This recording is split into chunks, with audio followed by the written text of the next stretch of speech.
Buenas noches a todos, qué alegría verlos. Hablábamos hace ya unos días que estuvimos en esta primera parte, que es muy importante a la hora del noviazgo, enamorarnos de una persona que tenga un proyecto de vida claro. No solamente nos enamoramos de alguien, nos enamoramos de sus sueños, de su vida, de lo que ella aspira para el futuro y por lo tanto es muy importante darnos el tiempo para conocer a esa persona. A veces nos confundimos y nos quedamos en que no, es que la pasamos muy chévere, es que me trata muy bonito, pero todas las personas con el pasar del tiempo no solamente reflejamos lo bueno, sino también lo no tan bueno y por eso es muy importante tomarnos el tiempo antes de llegar a ese compromiso llamado noviazgo para después no salir heridos o no voltear a mirar atrás y decir lo mejor que yo pude haber hecho fue no decirle sí a esta persona. Entonces tomarnos el tiempo y una cosa muy importante que era lo que cerraba la primera parte y es darle el primer lugar a Dios en tu relación es la clave para que esa relación pueda funcionar. Antes de enamorarnos de Dios. Ese es el primer lugar. Entonces, ese fue como el resumen de lo que hablamos. Exacto, súper. Y una cantidad de historias que contamos. Sí, se las perdieron, pero bueno, ahí las pueden encontrar en YouTube. Y entonces, llegamos a esa etapa maravillosa del matrimonio. Ustedes no se imaginan, cuando yo estaba preparando qué les iba a preguntar, yo dije, por Dios, o sea, es que yo no sé ni siquiera el pastor cómo le pidió, o sea, no sé nada, estaba muy emocionada, pero se me vino algo a la cabeza. Hubo algo que dijo Lore en lo del noviazgo, que era buscar a alguien con carácter, y bueno, pensábamos mucho en las cualidades de esa persona que estoy buscando, que encuentro, que me novio. Pero yo tengo una pregunta para ustedes y es, a la hora del matrimonio, ya no qué estoy buscando en esa persona, qué tengo que tener yo que me hace decir, sí, me puedo casar. Entonces yo quiero en tres cosas básicas, yo sé que hay muchas, pero tres que sean fundamentales, que las debo chulear para yo decir, puedo dar este paso. Arranco. Hay algo muy importante para llegar a ese paso y es tener una estabilidad. ¿Una qué? Estabilidad. Repítalo más fuerte, ¿una qué? Estabilidad. La estabilidad es muy importante porque la estabilidad es la plataforma sobre la cual se construye el matrimonio. Entonces, algunas personas en la etapa de noviazgo atraviesan muchísimos cuadros de inestabilidad. Me explico. Entonces en esa etapa pelean por todo, discuten por todo, son celosos, son tóxicos, que estamos, que no estamos. Hay mucha inestabilidad. Eso es un mal síntoma para pensar en un matrimonio, muchachos. ¿Por qué razón? Porque si de novios pelean, les tengo una noticia terrible. De casados se pelea más, griten amén. ¿Dónde están los casados que están aquí? Desde que yo me casé fue que perdí el pelo. Porque cuando tú llegas a esa etapa matrimonial, ahí tú estás con esa persona tal cual es, con lo bueno y con lo malo. Por lo tanto, cuanto más inestable sea, por ejemplo, en la parte emocional, tienes que prestarle mucha atención si esa persona, cómo resuelve los problemas, si le gusta pedir perdón o no pide perdón, te dice que no quiere hablar contigo y te bloquea, o sea, te trata de una forma como inmadura y te elimina de Facebook y borra todas las fotos del Instagram y dice yo no quiero saber nada de usted, pero a los días se perdona y vuelve otra vez a recuperar todo. Esa inestabilidad es un mal síntoma para llegar al matrimonio. Entonces, lo primero, jóvenes que me están escuchando, es asegúrense de establecer una relación estable a nivel emocional. Pero no solamente a nivel emocional, tengo otra E para ustedes y es el área económica. ¿Por qué es tan importante llegar al área económica? Míreme a los ojos y escuche esto. Se vale empezar de cero, se vale empezar desde abajo, se vale empezar con lo básico, se vale empezar sin lujos, se vale, no está mal. Ahora, lo ideal sería que tengamos una relación tan bien estructurada, tan bien programada, donde nosotros digamos, bueno, ¿usted qué tiene? No, pues yo tengo esto y yo tengo aquello. Ok, vamos a empezar entonces con eso, con lo mínimo. No, pastor, nos casamos, ella tiene 3 sábanas, yo tengo 2 cobijas, ahí hicimos una cama y ahí en el frío del piso nos damos calor uno al otro. No tiene por qué empezar de esa forma. O sea, organícese, juntos planifiquen y digan, bueno, vamos a comprar nuestra cama, comprar la nevera, comprar la lavadora, o sea, lo mínimo, lo básico para poder arrancar. De hecho, eso fue lo que nosotros hicimos. Cuando ya yo dije, yo quiero pasar con ella el resto de mi vida, nos empezamos a organizar y empezamos de lo que yo trabajaba, empecé a ahorrar y a comprar poco a poco las cosas que más adelante íbamos a necesitar. Entonces compré la cama, compré la lavadora, compré la nevera, ¿qué más compré? Un televisor, ¿qué más? El microondas. El microondas, todas esas vainas las empezamos a comprar y yo las iba guardando para cuando llegara ese momento. La estabilidad económica no solamente implica tener cosas, también implica tener una fuente de ingresos importante. Si usted está muy enamorado, muy enamorada, pero esa persona no le gusta hacer nada, usted va a tener problemas el día que llegue al matrimonio. ¿Por qué razón? Porque usted no vive solamente de amor y de palabras bonitas. Yo puedo cantar espectacular, pero yo no pago el recibo de los servicios cantándole a los de Cali. Entonces si los llamo y digo, escuchen, sumérgeme. No, sumérgeme, me van a cortar el agua si no les pago. Entonces es muy importante generar o tener una fuente de ingresos estable.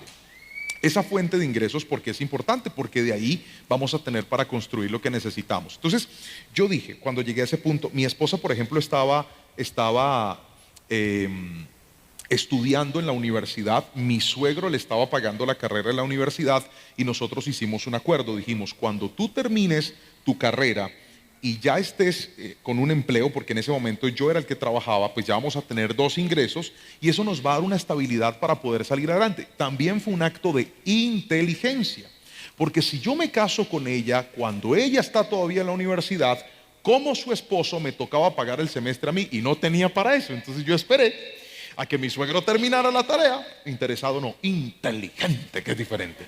Y cuando terminamos y ella ya estaba ubicada laboralmente, esperó a que yo consiguiera trabajo para ahí sí casarse conmigo, o sea, me explotó.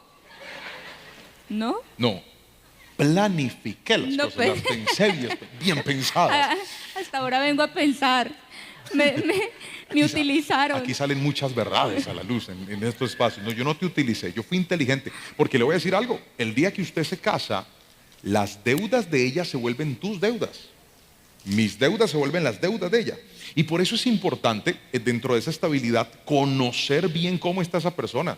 O sea, tú qué tienes, a quién le debes, cómo está tu vida, qué cosas hay. Porque no hay nada más terrible que casarte con una persona que tú crees conocer y darte cuenta después que tiene una cantidad de guardados y una cantidad de cosas que no ha resuelto. Entonces, no solamente sus proyectos se vuelven mis proyectos, sus problemas se vuelven mis problemas, sus retos se vuelven mis retos. Entonces es importante conocerlos bien para poder dar ese paso y tomar esa decisión. Entonces, estabilidad emocional, estabilidad económica para poder tener una fuente de recursos. Y aquí viene la tercera, estabilidad espiritual. ¿Estabilidad qué?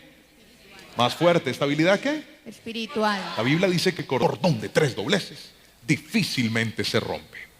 Y a veces nosotros creemos que para construir una buena relación simplemente necesitamos estar bien los dos. Pues no, muchachos. Una buena relación demanda no solamente que ella esté bien, que yo esté bien, sino que también Dios esté en el medio. Eso es clave. Cuando yo dije eso, dije, esta es una mujer estable emocionalmente, tenemos con qué empezar a trabajar, no teníamos lujos, ahorita les vamos a contar un pedacito de esa historia porque está increíble, pero teníamos una estabilidad espiritual y yo dije, es una mujer de Dios, es una mujer sabia y prudente y tenemos una fuente de recursos, de trabajo con la que podemos sostenernos y empezar poco a poco a construir lo que el Señor nos ha llamado a hacer. Amén, amén, amén. Aparte, pienso que es muy importante y las casadas me van a entender un poquito y es el ser generoso, el egoísmo. Uy, es que cuando uno se levanta y uno es soltero y uno me levanto a la hora que quiera, no desayuno porque me da hambre como a las 12 del día, ya cuando el almuerzo, me baño si quiero me baño, si no quiero no me baño y el egoísmo es difícil. Por eso el ser generoso, generoso con tu tiempo, generoso con tus palabras, generoso con tus actos, eso es una clave. El hogar se trata de eso, de no tener egoísmo, de que por más cansada que esté, me tengo no por obligación porque soy la esposa, sino que lo amo, que me voy a levantar a atenderlo. Que lo amo, que me voy a levantar a hacer algo para el servicio de mi esposo, de mi cónyuge. Entonces, 1, la generosidad. 2, la empatía. Porque nosotras estamos acostumbradas, y pues digo nosotras, porque las mujeres, difícil entender a una mujer, ¿cierto? Sí, todavía no lo logro.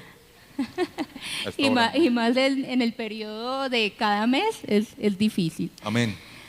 Pero hay que tener empatía, precisamente por eso, porque si él se casa pensando que es que yo voy a ser toda la vida la misma, súper linda, no, él tiene que entender que hay un mes difícil en mi vida, o yo tengo que entender que él viene cansado, que él probablemente no quiere hablar. Eso es muy importante, porque es que uno se casa y uno no, y él va a llegar y entonces me va a decir, hola mi amor, ¿cómo estás de linda? No, se casan y cambian, llegan y es como un puerto seguro, ya. Llegué, me tiré a la cama, no le dije hola, no le dije nada, y uno es como que, pero se casó y cambió, ¿qué le pasó? No, es que él está cansado, todo el día ha estado hablando, todo el día ha hecho 1000 cosas, él quiere llegar a descansar a su casa, a descansar contigo, con su mujer. Les voy a contar una historia, aquí. Resulta que cuando yo llegué a ese momento de dije, listo, ya me voy a casar. Yo sentía que todo estaba preparado, pero había algo, yo tenía un gran temor para dar ese paso. Y les voy a decir la verdad, el temor era que yo decía, bueno, nos vamos a casar, pero económicamente no estamos muy bien. Y normalmente cuando uno llega a ese punto, pues las mujeres tienen muchos sueños, ¿verdad? Yo no he visto la primera que yo me caso ahí de cualquier manera, en cualquier parte. No, generalmente se sueña con un vestido bonito, con una fiesta bonita, con un lugar bonito. Y eso soñarlo es espectacular, pero materializarlo, cuando usted ya empieza a hacer llamadas, ¿cuánto cuesta? ¿Cuánto vale? ¿Dónde es? O sea, nuestro matrimonio empezó en Grecia. Allá nos empezamos a casar y finalmente nos casamos en Cali porque no nos dio el presupuesto hasta Grecia. Pero así es, uno empieza a soñar y dice, la lista de invitados, no, usted viera, yo hice una lista como de 500 y al final como 50 nomás era el presupuesto. Porque así es, cuando ya te enfrentas a la realidad te das cuenta de que es un poco complejo. Ahora, nosotros, yo tenía mucho miedo, pero aquí viene una clave. Cuando tú no tienes recursos, pero tienes a Dios y amas a Dios y obedeces a Dios y sigues a Dios y le crees a Dios, escúchame lo que te voy a decir, Dios se transforma en el patrocinador de tus sueños. No, yo voy a repetir eso. Cuando tú no tienes recursos, pero tienes a Dios y le das el primer lugar y confías en Él y te portas bien, Dios se transforma en el patrocinador de tus sueños. Levánteme la mano derecha y dígame amén si me está entendiendo. Yo dije, me voy a casar. Le pedí matrimonio a ella y me dijo, casi que no me pide matrimonio. Estaba desesperado. Me dijo que sí. Listo. Hablé con mis suegros, porque eso hay que hacerlo. Hay que dar la cara. Mire, usted no puede dar pasos importantes con gente que no tiene compromiso. No puedes dar pasos importantes con gente que no tiene compromiso. Porque cuando tú das un paso importante con una persona que no tiene compromiso, en los momentos difíciles te deja solo o te deja sola. Entonces el compromiso se evidencia en cosas como esas. Yo fui a hablar con ellos, les pedí la mano, mi suegro me dijo, le doy el pie, la otra pierna, llévesela toda. Mi suegra me dijo que también, ellos estuvieron de acuerdo, mis papás estuvieron de acuerdo y empezó el reto. ¿Cómo vamos a hacer? ¿Dónde lo vamos a comprar? ¿De dónde va a salir? Pero por eso le dije hace un ratito que Dios patrocina los sueños de aquellos que deciden ser fieles. Yo hablé con unos hermanos de la iglesia, les dije, hermano, me voy a casar. ¿En serio? Sí, yo no. En ese tiempo, ¿yo ya era el pastor de jóvenes o no? Yo no me acuerdo. No, todavía no era el pastor de jóvenes. No, hermanito, no, tranquilo. Y empieza a llegar la bendición. Pero fue impresionante. Viene una persona y me dice, ¿y usted qué le va a dar a los invitados? Porque nos casamos en el otro templo que teníamos antes, que le cabían como 400 personas. Era más pequeño que este auditorio. Y entonces yo dije, no, pues yo quiero que toda la iglesia venga. ¿Y qué le va a dar? Y yo no sé, ¿vamos a darles torta o qué? Le dije, torta, yo se la regalo. Yo feliz, yo dije, ya tenemos la torta fue el primer milagro, la comida. Porque dígame la verdad, persona que se respete va a un matrimonio, ¿a qué? ¿A qué? Si ve, uno no va aquí a tomarse fotos, que uno va a comer. Ya tenía la torta de todo el mundo, ya. Y la bebida también me la regalaron para todos los hermanos. Después dijimos, vení mi amor, y los vestidos, ¿qué? Llegó la bendición del vestido de mi esposa. Vestido bellísimo, le llegó su vestido. Después dije, ¿yo con qué me voy a casar? Yo con un traje que tengo por allá de esos viejos. Me voy al centro, me compro una corbata donde la India. Estoy dando publicidad aquí gratis. Una señora que vendía corbatas a 10.000 pesos. Como más o menos $2. ¿Quién le va a revisar uno la corbata en un matrimonio? ¿Eso es fino o no es fino? No, papá, y ante todo el caché, usted puede poner una corbata de herpo y se le ve linda, dígame a ver. Yo dije, me pongo mi corbata, mi traje, si algo lo alquilo por allá en un lugar, porque no tenía presupuesto para más. Pero en esas, viene un hermano de la iglesia, él ya vive fuera del país, y me dice, te quiero dar un regalo. Te voy a regalar tu traje de matrimonio. Y yo estaba feliz cuando me dijo, ya llegué de Estados Unidos, puedes venir a mi casa. Yo estaba parqueando afuera. Llegué, fui, entré. Me dice, ven, entramos a la habitación de él y va sacando 4 bolsas de trajes de unas marcas muy finas y las puso ahí y me dijo, escoja, hermanito. Yo voy abriendo esos trajes. No, qué belleza. Cuando me los puse, en ese momento toda la fealdad desapareció. Quedé sexy, lindo. Yo me veía espectacular. Yo nunca me había puesto algo tan fino. Yo me miraba así, me dice, pero hay un problema. Yo dije, este man me va a pedir que se lo devuelva cuando me case. Y me dijo, no, hay un problema, y es que tienes que escoger 2 porque te voy a regalar 2. Así que me casé con uno en la boda civil y espectacular. Me veía increíble. Y el otro me lo puse en el matrimonio. Alejito, no sé si... Yo creo que le mandé una foto a Alejo. Mira el traje. Bueno, están mirando a mi esposa, pero mira el traje. ¿Cómo la ve? ¿Cómo ve el traje? Mira ese traje tan espectacular. Cuando mi esposa me vio, me dijo, te lo quiero quitar. Yo le dije, espérate. Increíble, ahí está. Y mi esposa, bellísima. La iglesia, ¿están viendo la iglesia? ¿Sabe quién decoró la iglesia? Míreme. Yo mismo, con un amigo. Bueno, el burro por delante. Un amigo y yo la decoramos. Y una tía de mi esposa nos ayudó con las flores y todo eso. Ese día la iglesia se llenó. Pusimos unas lámparas lindas. Y ve la lámpara allá arriba como al lado de mi cabeza. Por favor, le pido, no se concentre en mi pelo. Como usted puede ver, ha sido duro. Gracias, Alejito, puedes quitar la foto y ya la gente me está recochando por el pelo. Fue muy lindo, fue muy lindo. El Señor nos dio la provisión de todo. Nos regalaron las argollas. Apareció mi suegro y nos bendijo con las argollas. Nos regalaron la recepción de los invitados. Nos regalaron un matrimonio regalado. Eso fue una bendición enorme. Y en el matrimonio hicimos lluvia de sobres. Entonces, lluvia de sobres, los que no conocen de qué se trata eso, es que todos los invitados te llevan en un sobrecito un regalo en dinero. Y tú pues lo recibes y lo cuentas y ajá. Entonces nos dieron lluvia de sobres en la boda. Y entonces yo le estaba orando mucho al Señor por el día de mi matrimonio, porque yo quería ese día consumar el matrimonio. ¿Alguien me entiende? Yo dije, Señor, por fin llegó el día.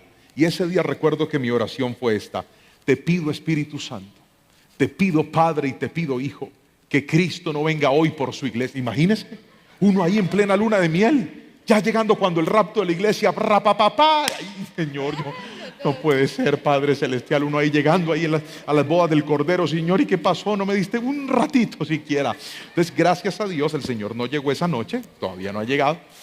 Y entonces llegamos nosotros. Mire la diferencia cuando usted hace las cosas bien. Cuando usted hace las cosas bien, no tiene que esconderse. Otra vez, cuando haces las cosas bien, no tienes que esconderte. Nosotros estábamos en la recepción, Nati, y nos tomamos fotos con todo el mundo, ¿verdad, mi amor? Eso, al final la cara ya le temblaba una así de tanto reírse con todo. No sabía, estaba riendo, estaba haciendo mala cara. Y ya listo, la recepción, nos fuimos a la recepción, llegamos, mi esposa se cambió, se puso otro vestido, sí, ¿verdad? Tuve 3 vestidos. Uno me lo regalaron, el de la civil. Una diseñadora que en ese momento había en la iglesia y me dijo, tengo un sueño de hacerte un vestido, y me lo hizo a mi medida, el que yo quería. Bueno, el segundo también me lo regalaron. También. Y el tercero, ese fue el único que escogí. Ese fue el único que compramos. También me lo regalaron. Sí.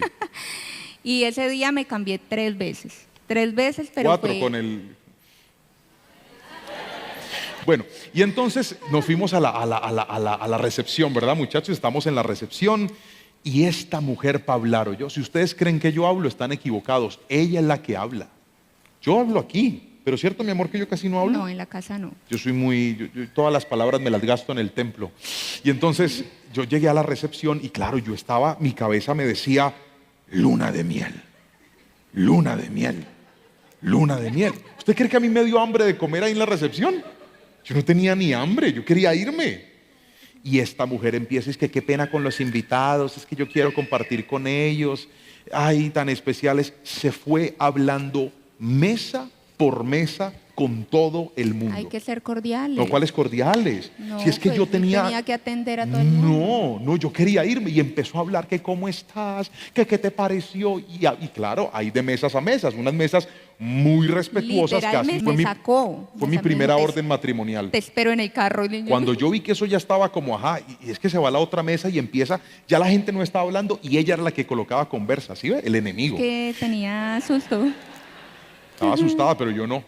Y entonces yo le dije, Lorena, nos vamos ya. Ella me miró y me dijo, ¿quién es bueno, usted para mandarme? Y entonces yo me fui, agarré la maleta y mi esposa salió también. Y a que no sabe quién nos llevó hasta el carro. Mi suegro. Fue mi suegro con nosotros. Él mismo subió la maleta, el carro se hizo en la ventana y lanzó las siguientes palabras. Dijo, me la cuida. Y yo le dije, tranquilo, cuente con eso, suegro. Y nos fuimos. Llegamos nosotros al hotel porque también nos regalaron la recepción de bodas, la noche de bodas. Llegamos al hotel, era una suite grande y linda, ¿verdad, mi amor? Yo dije, wow. Yo me sentí con un parque de diversiones. Yo dije, señora, aquí va a hacer de todo. Era una cama gigante, chéverísimo. Y en ese momento, cuando llegó la hora impresionante, a esta mujer le entró un espíritu de avaricia. Yo quería ver cuánto habían los sobrecitos, porque... ¿Puede ver? ¿Puede creerlo? Yo ya dije, amorcito, la estaba yo abrazando cuando me dice, contemos los sobres. Yo dije, usted es mucha ávara. Yo la solté, yo le dije, ¿qué es avaricia, Lorena? Contemos los sobres, uno no sabe. Vean, nos sentamos yo ahí a contar sobres, en calzoncillos, contando sobres. Contamos los sobres. Y para gloria y honra del Señor, con lo que nos dieron, nos alcanzó para comprarnos nuestro primer carro. Porque cuando usted le es fiel a Dios, amén, Dios patrocina sus sueños. Dígame amén si lo cree. Amén. Entonces después, ese vestido tenía una cosa que estaba amarrado desde aquí hasta por acá. Casi que no suelto de cordón. Yo era y dale. Pero al final ya no les podemos contar el resto, muchachos. Lo que les puedo decir es que cuando usted obedece a Dios, todo es mejor, más bonito y más chévere. Esa es la gran bendición, obedecer al Señor. Bueno, y la última es disciplina. Dos indisciplinados no pueden. Disciplina es muy importante, el ahorro. La disciplina te lleva a conseguir esas metas. Y si tú te casas con un indisciplinado o una indisciplinada, pues los dos no van a llegar a ningún lado. Si la disciplina es la que te da el orden, la que te forma esos hábitos, la que te forma el carácter, pues ella es la que te ayuda a alcanzar esas metas. Entonces, para mí, si mi esposo habló de todo lo que era las tres cosas importantes, que era la estabilidad espiritual, económica, para mí es muy importante como mujer, porque es que yo digo que ellos son la cabeza de la casa, pero nosotras somos el cuello de ese cuerpo. Y la cabeza no puede mantenerse en pie sin un cuello. Entonces, es muy importante la empatía, la generosidad y la disciplina en un hogar. Amén, muchísimas gracias. Nos tienen aquí así, con esa historia, asombrados. Yo creo que más de uno hoy dice, sí, me voy a casar, y otros dicen, oh por Dios, ¿en qué me estoy metiendo? Pero precisamente en todo ese proceso de llegar a un matrimonio, ustedes se casan, luna de miel, espectacular, aterrizan a la realidad, ya, volvimos, estamos casados.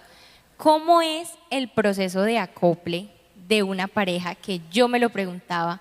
Una doctora me imagino súper disciplinada, súper metódica en todo. Y un artista, músico, comunicador, o sea, ¿cómo es ese acople de esas personas? No solamente en el matrimonio, sino después cuando llegan los hijos, cuando se tienen que poner de acuerdo en tantas cosas, ¿cómo se lleva a cabo ese acople sin morir en el intento? Es difícil. El acople es lo más difícil en una relación cuando ya están viviendo juntos. Y esa es la prueba de fuego en todos los hogares. Como lo dijiste, sí, por mi estudio tenía que ser disciplinada, tenía que ser muy concentrada, y a mí me encanta ponerme metas y alcanzarlas y seguir una estructura. Y yo soy de las que me levanto y organizo mi cama, porque el hecho de organizar mi cama me da como que listo, todo el ambiente está limpio, y un ambiente limpio y organizado me hace sentir bien. Y llego y me caso con una persona que literal se levantaba de la cama y no la atendía, que porque ¿para qué? Porque por la noche también se iba a volver a acostar, entonces ¿para qué le iba a atender si se iba a destender? Y yo decía, pero ¿cómo que se va a destender? Pues lógico que se va a destender, pero uno no puede vivir así. Y Juan Pablo no es cochino ni nada, pero pues venía en una mentalidad así lo habían criado probablemente, no sé. No me exigían, entonces yo la dejaba así, destendida. Decía, más tarde la voy a volver a destender, pues dejémosla destendida. Y ya, obviamente, si estaba sucia, pues se lavaba, pero esto limpio, además porque yo soy obsesivo con el baño, ¿no? Yo me tengo que bañar como 3 o 4 o 5 veces al día, entonces yo decía, pues sucio no estoy. La disciplina, entonces, casarme con alguien así y decirle con amor que eso no es correcto. Es que con amor, usted era como me hablaba. Un día, espera, les cuento, un día me fui yo a bañar, vivíamos los dos, ¿no? No, le tengo que contar, estamos abriendo el corazón. Estábamos viviendo juntos, ¿no? Y entonces, pues cuando uno se baña, ¿con qué se baña uno? No, pero es que para que bañar afuera del baño. ¿Con qué se baña uno? ¿Con qué se baña uno? Con agua. Claro, yo me bañaba, no sé qué, yo salía y entraba y dice, ¿quién dejó este baño mojado? Y lo peor es que lo dice como ¿me entiendes? Como con sarcasmo, nomás estábamos los dos. Dice, ¿quién? Y yo afuera secando mis, que oigan, está como loca, ¿cómo que quién? Pues yo. Ya clara, o sea, dígame, séquelo. Pero no, empezaba a pelear. ¿Quién dejó esto así como un marranero? O sea, además me hice marrano. No. Entonces, ese acople es complejo, porque en ese acople, miren, el acople no se logra hasta que usted no se quite lo que no deja que usted quepa en ese lugar. ¿Ha tratado de hacer que calcen 2 piezas de madera que no calzan? Usted tiene que cortarlas, limarlas, lijarlas y quitarles cosas para que empalmen una a la otra. Y el problema es que hay gente que quiere hacer acople sin quitarse lo malo. Si usted quiere acoplarse, se tiene que quitar lo malo. El problema es que hay gente que no se acopla porque lo malo que tiene cree que es bueno y el otro se lo tiene que aguantar. No, querido, el acople llega cuando usted reconoce que eso está mal. Yo tuve que entender un día que dejar la cama extendida no era bueno, era una costumbre mala. No era orden, era desorden. Lo que pasa es que, claro, a veces se lo dicen a uno de mala forma, a veces son muy fuertes, muy bruscos para hablar, y pues uno no le entra de la misma forma. Pero cuando ya logras asimilar, hey, esto no está bien, el acople se genera. Y en mi caso era con ese tipo de cosas. En el caso de mi esposa, recuerdo que yo me enojaba y yo no le decía nada.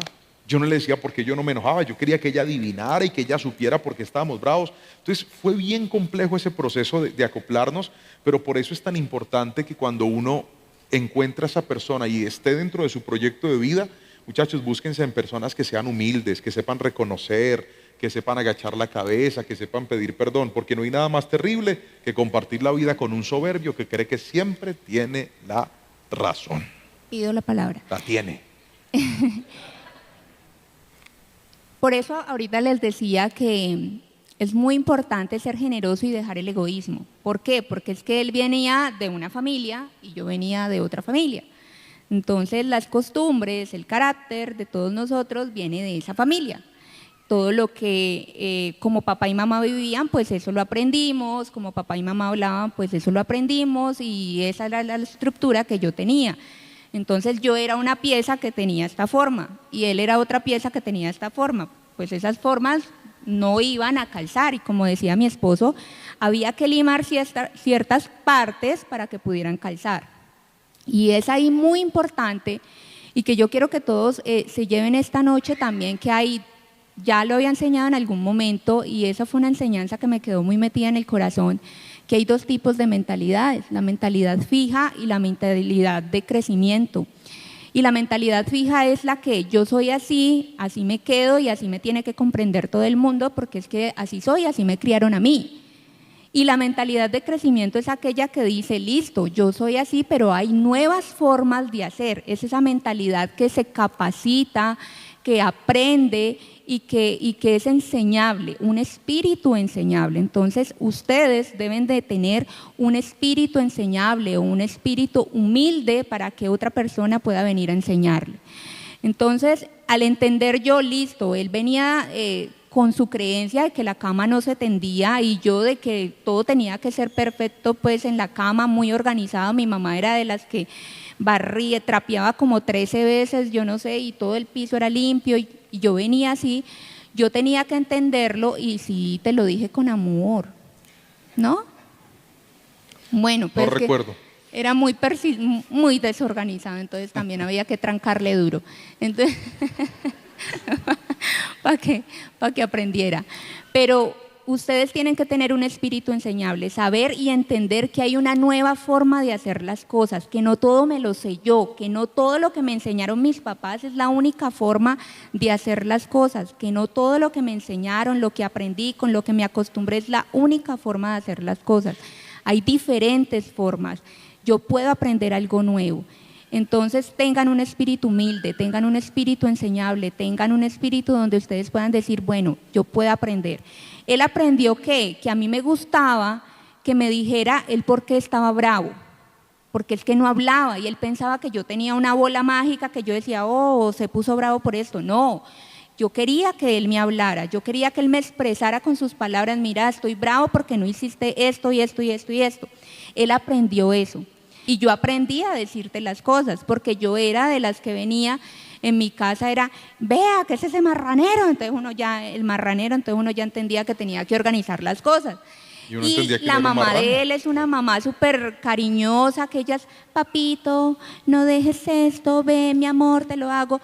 Y ella se lo hacía todo, entonces yo aprendí a que tenía que hablar, papito, ven. Y eso era poder limarse. Les voy a contar una historia y por ahí derecho les voy a dar un consejo. ¿Están listos? Va a servir a todos. Cuando yo me casé, yo tenía una expectativa muy alta de que mi vida cambiara.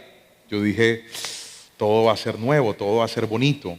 Nadie se casa con la expectativa de que le vaya mal. Todos queremos que nos vaya bien, y más los jóvenes. Y entonces empezamos a vivir de una forma equivocada, porque yo venía de una familia en la que había vivido muchas necesidades. Por esa misma época lanzo un disco de música y me entra un delirio de artista impresionante. O sea, yo dije, ya ahorita yo voy a ser cantante, mija, tú no te casaste con Juan Pablo, te casaste con el nuevo Alex Campos, mija, así que agárrate, vamos a vivir de la música, voy a viajar por todo el mundo, mis canciones van a ser conocidas. Si alguien alguna vez lanzó un disco o soñó con una producción o llegó a ese nivel, seguramente me entenderá un poquito. A mí me entró ese delirio. Entonces yo empecé literalmente, muchachos, a vivir como no podía vivir, a gastar lo que no podía gastar. En ese momento los bancos me abren puertas, entonces me dan tarjetas de crédito, yo muy puntual pagando mis cuentas de tarjeta de crédito. Entonces cuando tú eres puntual con tus pagos, ¿saben qué hace el banco? El banco dice, esta es una persona seria, vamos a prestarle más.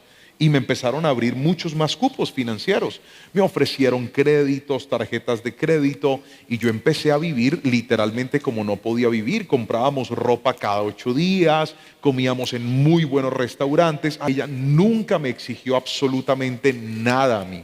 Era yo el que quería que ella no sintiera la diferencia de ya no estar con su papá, ahora estaba con su esposo, y yo dije, yo no quiero que ella sufra. Así que yo quiero que ella siga teniendo esa estabilidad. Y entonces caí en el desorden financiero y empecé a gastar y a gastar y a gastar. Y llegó un punto, muchachos, en donde literalmente me quedé sin con qué pagar.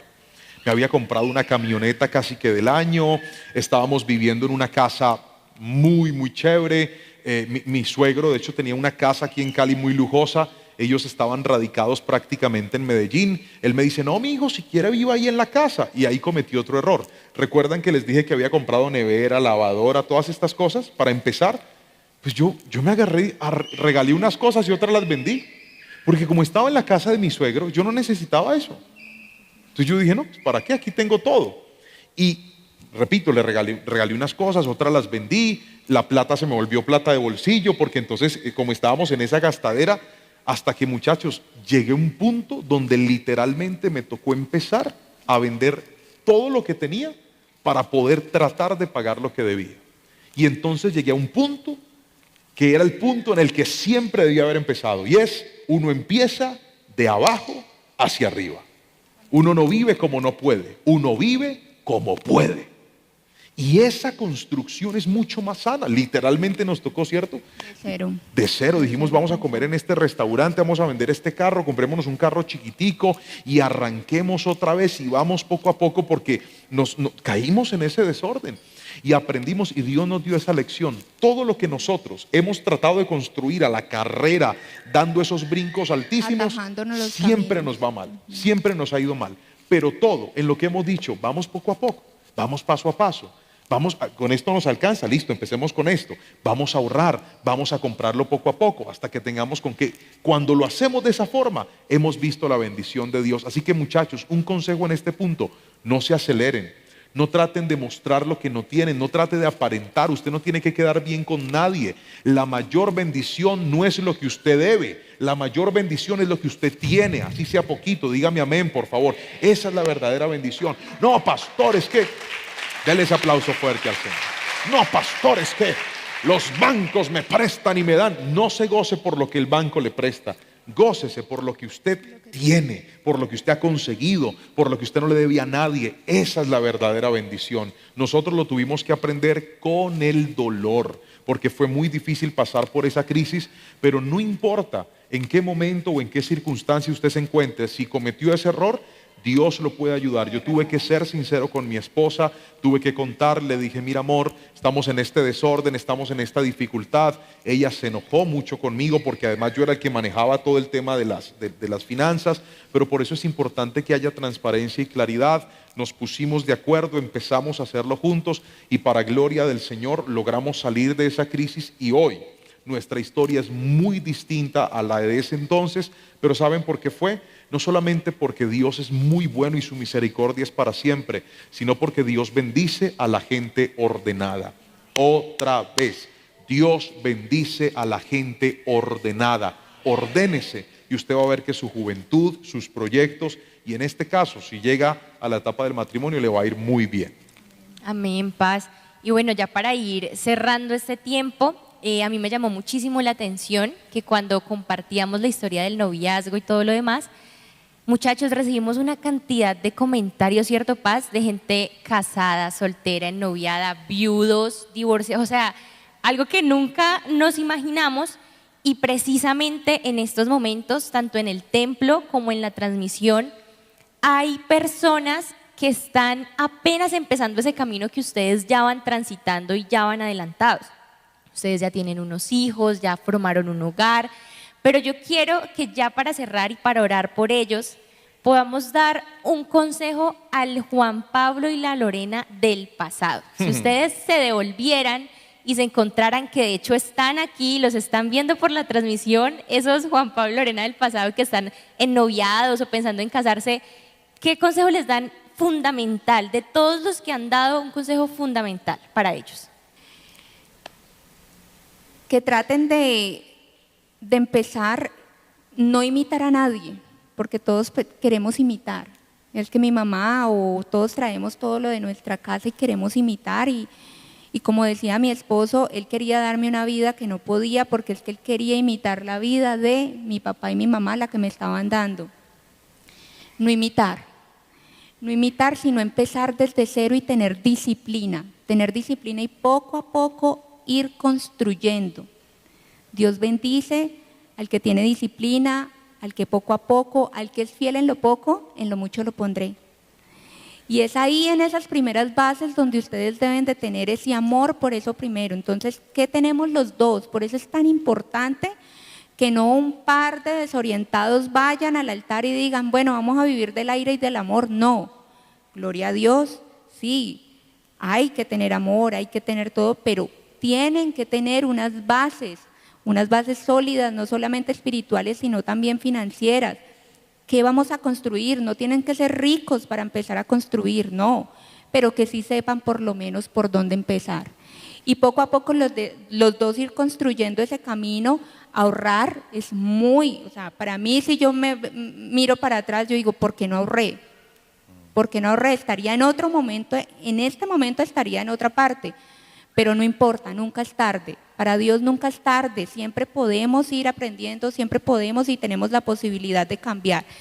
Ahorrar es muy importante y no imitar el hogar de nadie porque nos frustramos y ahorita sí que estamos en ese mover porque en las redes vemos una familia bonita, vemos un par de jóvenes que viajan por todo el mundo y entonces queremos imitar todo eso y nos frustramos. No se frustren. Busquen ese camino, primero Dios, y Él les va mostrando el camino que ustedes van a ir recorriendo.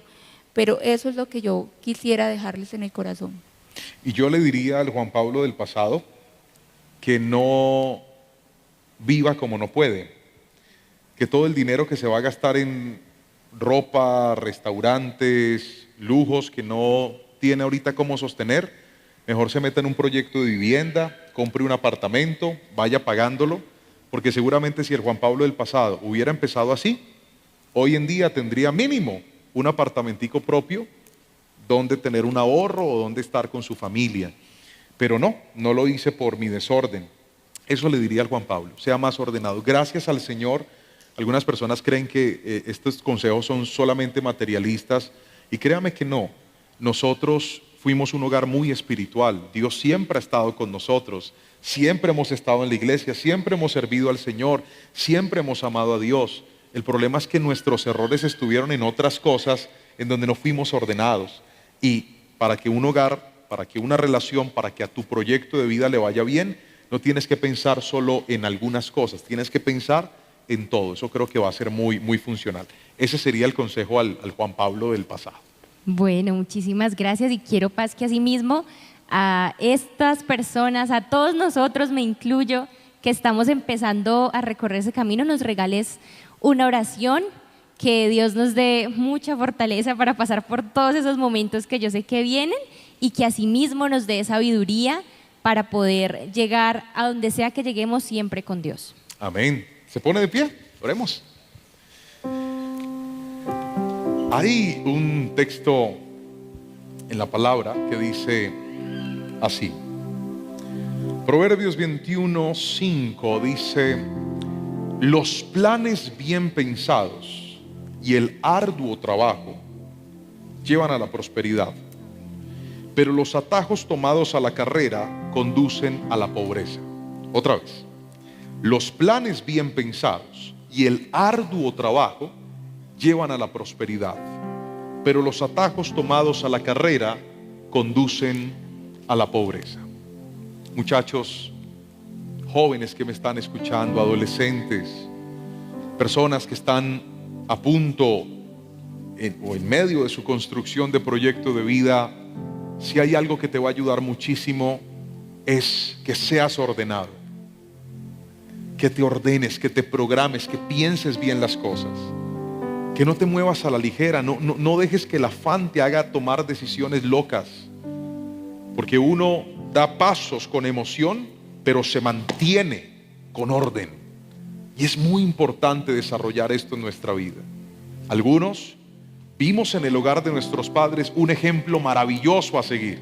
Otros dicen: no, pastor, si yo le doy una miradita al hogar de mis padres, tengo que decirle que no hay mucho que aprender, porque tal vez hubo desorden, separación, problemas, y yo no quisiera repetir un hogar así. Pero hoy te digo algo, en medio de esta generación que sueña con quedarse sola, con no casarse, que no cree en el hogar, que no cree en los matrimonios, que no cree en este vínculo que Dios creó para nosotros y Dios lo estableció, yo le quiero decir algo, aunque no es fácil, todavía se pueden tener hogares bonitos, todavía se pueden tener familias bonitas, todavía se puede crecer de una manera distinta. Yo sé que este mundo está cada día más y más quebrado, pero Cristo puede darnos una mejor vida. Y si alguien lo cree, yo voy a pedirle que levante su manito derecha y me acompañe en esta oración. Dígale: Señor, gracias por lo que hoy hemos aprendido. Por lo que hoy hemos aprendido. Al escuchar de estas historias y de estos testimonios, podemos evidenciar, Dios, que todos estamos expuestos a la emoción, a la prisa, al desorden, a muchas cosas que podrían tocar la puerta de nuestra vida y llevarnos, como decía la Biblia, a tomar atajos que al final terminan dándonos dolores de cabeza terribles en la vida. Ayuda, Señor, a cada joven, a cada persona que está en este lugar, en la etapa que se encuentre, en el punto en el que esté. Algunos ya lo pasaron, otros están a punto de vivirlo, otros van a enseñarle a las nuevas generaciones. Por favor, ayúdanos, Señor, para que no caigamos en los mismos errores y podamos ver tu favor y tu bendición. Y hoy tomamos ese principio cuando nos enseñaste que aquellos que te dan el primer lugar a ti, te honran, tú vas a patrocinar sus sueños. Yo declaro esa palabra sobre cada uno de nosotros y bendecimos tu nombre, adorándote y honrándote en el nombre poderoso de Jesús. Que alguien diga un fuerte amén y amén en esta